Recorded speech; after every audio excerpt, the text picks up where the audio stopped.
Tonight on CTV News, provincial government workers issue strike notice. Civil servants keep British Columbians safe, and they help drive the engine of our economy. Job action could begin as early as Tuesday. What services could be impacted and what the province is saying. It could be you, it could be your friends, it could be... Canada's public service unions have just dealt the government a devastating blow, one so severe it sent tremors through Ottawa. In British Columbia, an overwhelming 92% of workers voted to authorize walkouts, throwing the country's economic stability into question.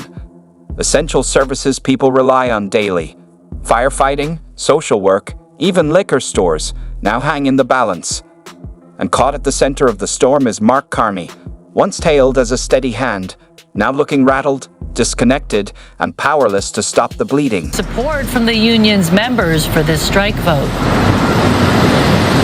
Mijung, 92.7% of these BCGEU members have authorized their union to go ahead with the strike if they see fit. And at the core of all of this is what they're calling an affordability crisis for their lowest paid members. Wildland firefighters are among those the BCGEU suggests are an underpaid group, making an average of $28 an hour for a job that comes with incredible risks. But it goes beyond that, with 34,000 members in a range of areas from social work to jobs in government. The timing couldn't be worse. British Columbians are already facing chaos at airports and ferry terminals. IVR has warned of more than 90,000 travelers in a single day, while BC Ferries is bracing for traffic spikes 50 above normal. And that's before a single picket line even goes up. So what happens when thousands of civil servants walk off the job? The province's infrastructure is already stretched thin, had more pressure, and it risks outright collapse for union leaders. That's the point. They argue wages have fallen so far behind the cost of living that government workers can't keep up with rent, groceries, or fuel. A wildfire fighter in BC earns about $28 an hour for risking their lives on the front lines. This isn't just one dispute in BC. More than 34,000 public servants, from wildfire crews to social workers, liquor store clerks, and clerical staff, voted by over 90 to say enough. Their message is blunt. They can't afford to live where they work anymore. They can't afford much of anything. And they're not alone. Engineers, scientists, psychologists, and geoscientists in the Professional Employees Association have also authorized strike action. These are highly specialized roles, not jobs you can simply backfill. Even they're warning that wages have fallen so far behind that the government can't recruit or retain talent. The frustration extends well beyond BC, and Alberta teachers are openly preparing to strike as talks break down, a showdown that could hit classrooms just as students head back to school. At Canada Post, another labour battle is brewing. At Air Canada, flight attendants went so far as to defy a federal back-to-work order, a symbolic moment that underscored just how deep the anger runs. And the ripple effects are showing outside the unions. 2 colleges and universities across the country, reeling from the collapse of foreign student enrollment, are slashing programs and laying off staff. These aren't just statistics. Their livelihoods. Communities built around campuses now find themselves on the brink. Air Canada's cabin crew strike to the ongoing Canada Post negotiations. Labour disruptions have dominated much of the news this summer. And now on Labour Day, we take a look at how things are progressing when it comes to workers' rights. Economic research manager at Toronto Metropolitan University, Viet Vu, joins us now for the discussion. Viet, thanks for this. Thanks for having me.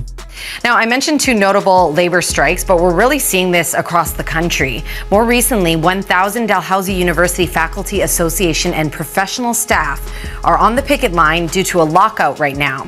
In British Columbia, one of the province's biggest public sector unions could be going on strike after members voted overwhelmingly backed in job action. Are you noticing an uptick in labor disputes in the past few years, and why do you think that is? I think what's really been interesting, especially this year, is that it's not just about labor dispute that has been in upticks. It's also really positive labor movements as well. So as you said, there are job actions that are currently on. Taken one by one, these disputes might look isolated, but together they paint a picture of a country where nearly every sector is reaching its breaking point.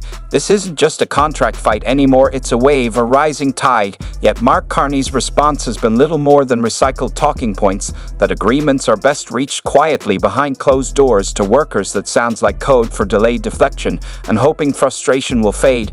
Meanwhile, wages remain miles behind inflation, and that disconnect is fueling fury. It's why over the past year, nearly every sector from postal workers to Air Canada staff has edged toward job action. Canadians aren't just frustrated, they're enraged. They feel abandoned. The showdown in BC is bigger than a regional strike. It's a warning flare for the rest of the country when 92 of a major union's members vote yes to walk out. Ottawa should be hearing one word: panic.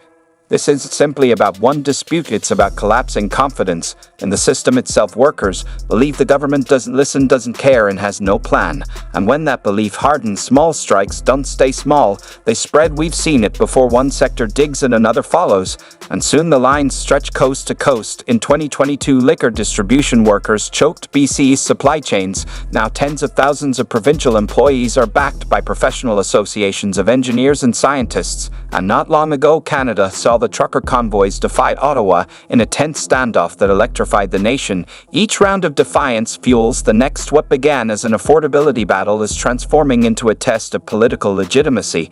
And here's the hard truth: Canada isn't ready for that kind of test. Inflation has gutted families for 2 years straight. Housing remains out of reach. Universities and colleges are reeling from a collapse in foreign enrollment. The cracks are widening, and the system is straining under the weight. Author of Labor and the Class Idea in the U.S. and Canada, and an associate professor of sociology at McGill University. Barry, it's good to have you with us once again as we dive into. Absolutely, welcome as we delve into yet another labor dispute, a large-scale one. This is a 92.7% strike vote. What does that tell you about the sentiment of those public service workers in BC?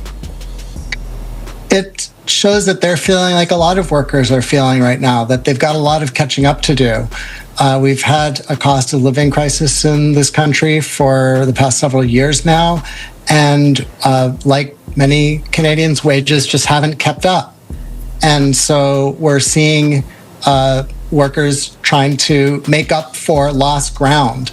And what they're sending a message that they're unified and that they want to get the employer back to the bargaining table, which is what a strike vote is supposed to do. From Vancouver to Halifax, municipal services are stretched to the breaking point in a country already teetering on economic fault lines. A coordinated wave of labor unrest could be the final straw, the push that brings the whole structure down. Public safety is already showing cracks. BC has recorded 32 drownings this year, many involving young men and linked to alcohol or drugs. Doctors say these deaths are preventable, but resources for awareness and enforcement are running thin. Police are warning of scams that prey on Chinese-speaking residents through fake job postings, and Langley schools are scrambling to open 900 new seats just to keep pace with population growth. While thousands more remain years away. Individually, these stories might seem unconnected, but take a step back, and the pattern is clear. Canada's systems are running at capacity, trembling under their own weight. The volatility of this moment didn't appear overnight. For decades, Canadian workers have watched their share of prosperity shrink. Wages stagnated,